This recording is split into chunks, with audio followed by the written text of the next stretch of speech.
Սիրելի հայրենակիցներ, խոսքս ուղղում եմ անձամբ Նիկոլ Փաշինյանին, որովհետև Հայաստանը վաղուց իր ձեռքում կենտրոնացած ավտորիտար ռեժիմ է, որովհետև ներշնչված պետությունը ես եմ համոզումով, մի կողմ է դրել օրենքի ուժ ունեցող կառավարության ծրագիրը, դրժել է բոլոր խոստումները եւ հիմա թուրք-ադրբեջանական օրակարգն է դարձել ուղենիշ։ Անցնող տարիների Փաշինյանի դիվանագիտական ձախողումները, անձնական վախերն ու պատկերացումները Հայաստանի պարտությունը դարձրել են անշրջելի, խորացրել երկրի անկումը։ Իշխանության եկակ համազգային էյֆորիայի մթնոլորտում, իսկ այսօր ատելություն եւ վրեժակցանում, քաղաքական բանտարկյալներ, հալածվող եկեղեցի, միջազգային նվաստացում, հուսալքված հասարակություն, լրագրողների ահաբեկում, նաեւ անսահման պոպուլիզմ եւ սուտ, որտեղ անգերազանցելի է։ Վերջերս էլ հայտարարեցիք, թե աղետաբեր պատերազմ կլինի, եթե սահմանադրական մեծամասնություն չունենաք։ Ալիևը ձեզ է շանտաժի ենթարկում, դուք հայ ժողովրդին։ Իրականում խոստովանում եք, որ ոչ մի խաղաղություն էլ չեք բերել, տապալել եք երկրի ռազմավարական եւ դիվանագիտական կարողությունները, որդեգրել եք շարունակական զիջումների, այսինքն քաղաքական եւ քաղաքակրթական ինքնասպանության ճանապարհը։ Այսպիսով հնարավոր պատերազմի պարագայում արդարացնում եք նաև հերթական ագրեսիան։ Սա խաղաղության մասին չէ, ինչպես խաղաղության մասին չեն Բաքվի դատավարությունները, Հայաստանի օկուպացված տարածքները, վերջին շրջանում Ադրբեջանի դիրքային առաջխաղացումը։ Հանձնվել եւ տալ։ Սա է ձեր անվտանգային կոնցեպտը։ Սա անուն ունի՝ փուլային կապիտուլյացիա։ Իսկ անվտանգության ձեր միակ բարձիկն ու երաշխիքը ձեր օձիքին հանգրվանած Հայաստանի Հանրապետության թիթեղե մակետն է։ Արդար, կայուն եւ երկարատև խաղաղությունը ոչ թե շարունակական զիջումներով է հաստատվում, այլ ամբողջական եւ արժանապատիվ լուծումներով, ինչի կարողությունը, պարոն Փաշինյան, դուք չունեք։ Նաեւ պետության մասին ձեր պատկերացումներն են հակաօրինական եւ անառողջ։ ԿՊ նախընտրական ծրագրում հայ առաքելական եկեղեցու բարենորոգման օրակարգի հրապարակումը ինքնին հանցագործություն է սահմանադրական կարգի դեմ։ Իհարկե գալու է պատասխան տալու ժամանակը, բայց մինչ այդ հիշեք, դուք չունեք եկեղեցի բարենորոգելու որևէ լիազորություն, նաև չեք վաստակել սեփական արժեքները պարտադրելու բարոյական իրավունքը։ Ձեզ անհնար է հավատալ, որովհետև անգամ դուք եք խճճվում ձեր ստերի եւ շարունակ փոփոխվող տեսակետների մեջ։ Օրեր առաջ հայտարարում էիք, թե թրիփը մշուշի մեջ է, երեք այս ամբիոնից այն մատուցեցիք որպես կայացած պատմական իրողություն։ Պատերազմի պարտությունից հետո մեղավորներ եք նշանակում եւ հայտարարում 10,000 դասալիքի եւ դավաճանների մասին։ Սրանք երկուսն էլ հանցանքներ են, որոնցով ոչ մի դատապարտված անձ չկա։ ԵՄ ամբիոնից հայտարարում եք, թե եկեղեցին ՀՀ անկախության դեմ հիբրիդային պայքարի հենակետ է։ Սա եւս անպատասխանատու հայտարարություն է։ Մի ամբողջ ազգային ինստիտուտ դեմոնիզացնել հանուն սեփական աթոռի։ Ելակը դարձրել էիք բանակաշինության ցուցիչ եւ նաեւ կերտել քարոշական հերթական փուչիկը։ Ձեր նախկին թիմակիցը օրերս բանակի մասին իրական թվեր հրապարակեց, ինչը ես չեմ կրկնի, ամեն օր առերեսվում ենք բանակի ողբերգական լուրերին, իսկ հանձնաժողովի նախագահն էլ բանակը պիտակավորեց որպես թերուսների վայր։ Սա արժեքային եւ բարոյական գահավիժում է։ Ափսոս էր մեր բանակը։ Դուք փակեցիք մշակույթի նախարարությունը, որովհետև մշակութային քաղաքականության մասին ձեր պատկերացումները մակերեսային են եւ ոչ պրոֆեսիոնալ։ Միլիոններ արժեցող լոպեսներն ու սնուպդոգերը դեռ մշակույթ չեն, ոչ էլ հոգևոր սնունդ։ Ադրբեջանը ոչնչացնում է հայկական հետքն ու ժառանգությունը զրո դիմադրություն եւ ինչ ակնկալել մի կառավարությունից, երբ մեր իրավունքները հենց դուք եք մերժում, երբ թշնամու պահանջով սահմանադրություն եք փոխում։ Խոսքիս լավագույն ապացույցը կառավարության պաշտոնական կայքեջում զետեղված իրական Հայաստանի գեղագիտություն կոչվող ցնորամտությունն է։ Սա սոսկ ձախողված դիլետանտական տեքստ չէ,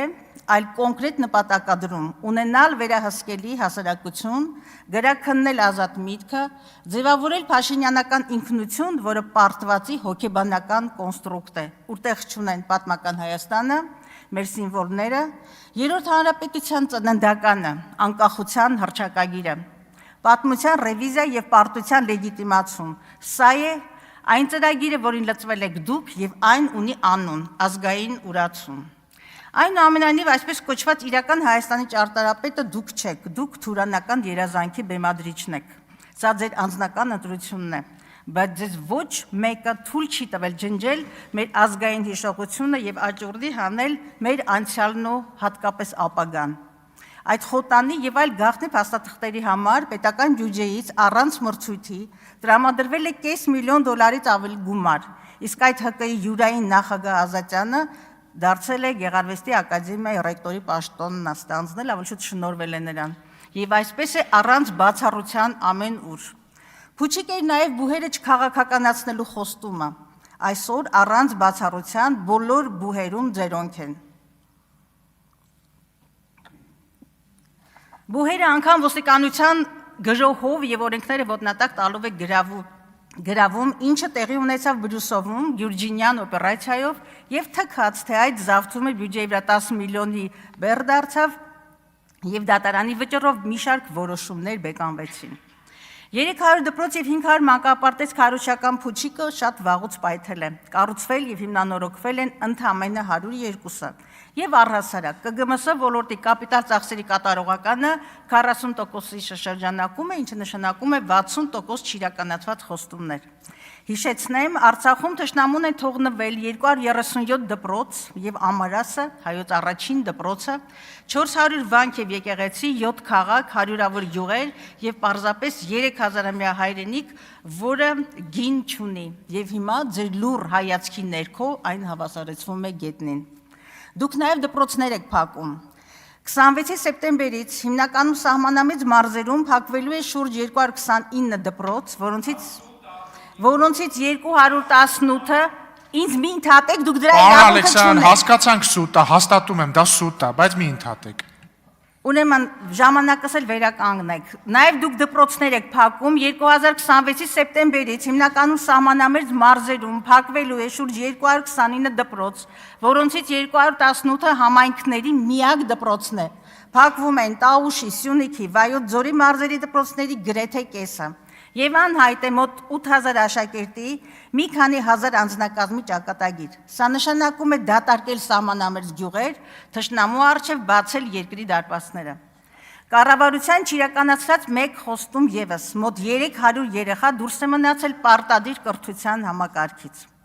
Դուք եւ ձեր վարչախումբը պատմության մեջ կմնա որպես մի իշխանություն, որի օրոք փակվեց 80-ամյա Գիտությունների ազգային ակադեմիան։ Փակվեց այն պահին, երբ դուք չունեիք անգամ գիտության զարգացման ծրագիր հայեցակարգ։ 159 միլիոն դրամ եք տրամադրել ակադեմիական քաղաք բուտաֆորիկ ծրագրի իրազեկմանը, որը արդեն 2 հասցե եւ 2 հայեցակարգ է փոխել, իսկ 6.6 միլիոն բրիտանական ֆունտ գնահատված խորհրդատվությունը դեռևս ընթացքի մեջ է։ Հերոստրատի պես դուք պատմության մեջ մնալու շատ հիմքեր եք ստեղծել։ Նշաձողեր տապալելու մեջ էլ եք անգերազանցելի։ Վարկաբեկեցիք պարլամենտական երկրի թիվ 1 ամբիոնը, պարոն Փաշինյան, ինչ լավ է, որ եկաք եւ կլսեք, ուզում եմ հատկապես սա լսեք։ Այո, վարկաբեկեցիք այս ամբիոնը, այն դարձնելով գաղափարազուրկ, ոչ նորմատիվ լեզվամշակույթի եւ ոչ նորմատիվ վարքի կիսաբաց լուսամուտներ։ Ձեր ամենաթողությունը անուն ունի՝ բոլշևիզմ։ Պարոն Փաշինյան, թմբուկի հարվածների տակ հնարավոր չէ թաքցնել իրականությունը եւ իրական Հայաստանը։ Ձախողել եք բոլոր ոլորտներում։ Սա բացահայտում է նաեւ մի շարք միջազգային ինդեքսներ, այսպես Հայաստանը հիբրիդային վարչակարգերի եւ մասամբ ազատ երկրների շարքում 55-րդ հորիզոնականից իջել է 54-ի։ Ժողովրդավարության, դատական արդյունավետության եւ բարեկեցության ցուցիչներում եւս նահանջել եք։ Վատթարացել է տնտեսական ազատության ցուցիչը 32-ից իջնելով 58-ի։ Նվազել է կոռուպցիայի ընկալման համատիվը։ Հայաստանը ԵԽ երկրների մեջ նույնիսկ միջին հորիզոնականներում չէ։ Սա ինչ է նշանակում։ Կոռուպցիայի դեմ պայքարում եւ առհասարակ իրական համակարգային առաջընթաց երկրում գոյություն չունի։ Եվ ամենակարևորը, սիրելի հայրենակիցներ, այո, պատկերը հուսադրող չէ եւ ընդհակառակը հուսահատեցնող է եւ աղետալի, մղձավանջային կասեի։ Ժամանակը լիներ կարելի այս ցանկը շարունակել, բայց կա իսկական ճանապարհ՝ մերժել այս իշխանություններին եւ վերականգնել սահմանադրական կարգը, ազգային արժանապատվությունն ու պետական ուղեգիծը։ Եվ այդ օրը հունիսի 7-ին է։ Միասին վստահ եմ, միասին մենք կարող ենք։ Բաժանորդագրվեք Արմատ մեդիայի ալիքներին սոցցանցերում։ Հետևեք մեզ նաև Armat Media AM կայքում։